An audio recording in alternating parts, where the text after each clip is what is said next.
Sr. Presidente, senhoras e senhores deputados, gostaria em primeiro lugar de cumprimentar e de agradecer a presença do Conselho de Finanças Públicas, do Conselho Económico e Social e da Unidade Técnica de Apoio Orçamental.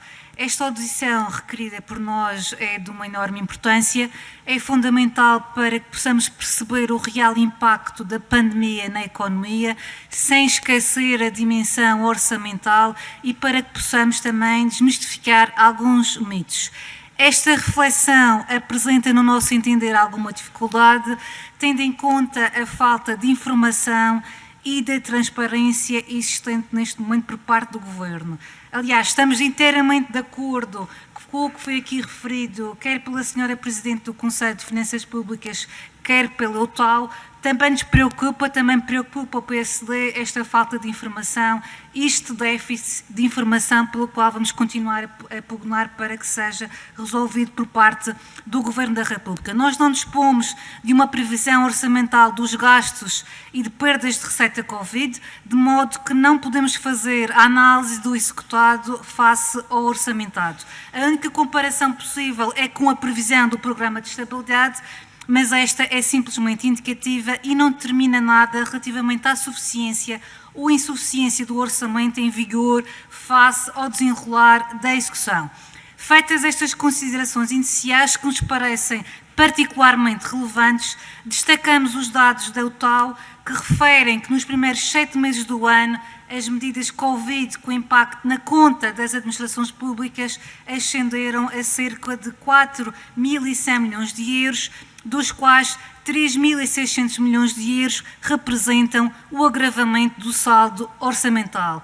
Este montante corresponde a 71,3% do previsto no Programa de Estabilidade para a totalidade do ano, a título de impactos orçamentais Covid. Aqui chegados, a primeira questão que gostaríamos de colocar é de saber qual é que é a vossa opinião acerca do desempenho do Governo no combate à pandemia. Consideram que o Governo fez tudo o que podia e devia fazer? Esta pergunta para nós é bastante importante porque nos parece que, ao contrário do que foi apregoado e do que o Governo quis fazer crer, não foi feito tudo o que era possível fazer.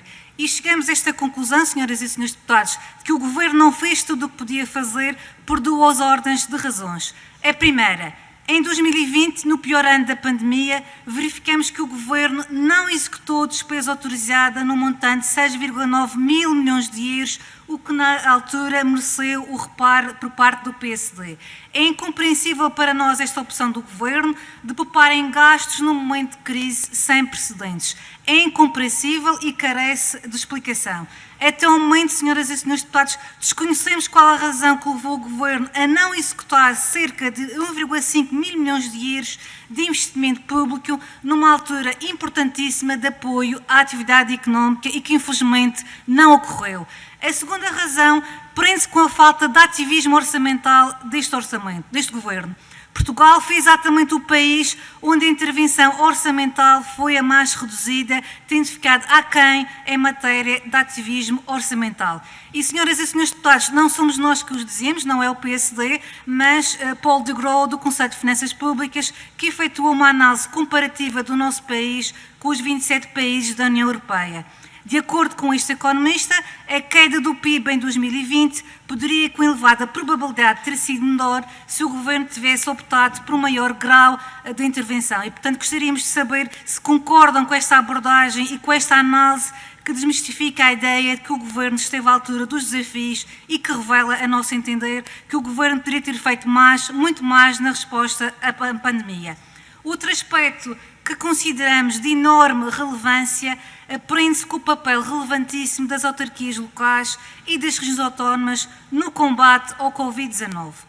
As autarquias locais e as regiões autónomas assumiram responsabilidades financeiras que não eram suas, suportaram despesas da administração central, fizeram-no na expectativa de que o Governo iria cumprir com a sua palavra e com as suas promessas que efetuou, de que essas despesas seriam pagas. A questão que agora se coloca é a de saber se o Governo vai cumprir com o que prometeu e se vai ou não compensar as autarquias e as regiões autónomas das despesas que foram efetuadas. E por isso gostaríamos de saber se, na vossa opinião, dos documentos e das contas que são conhecidas, se resultam algumas evidências de que esta promessa será cumprida, se há alguma evidência que estas despesas que foram suportadas pelas autarquias locais e pelas regiões autónomas serão efetivamente pagas pelo Governo. São estas as duas questões que pretendemos que sejam resolvidas da vossa parte. Agradeço mais uma vez a vossa presença. Não sei se conseguirei estar presente fisicamente até o final destes trabalhos, mas se não estiver aqui presente fisicamente na sala, estarei naturalmente a acompanhar as respostas que serão dadas através da videoconferência. Muito obrigada.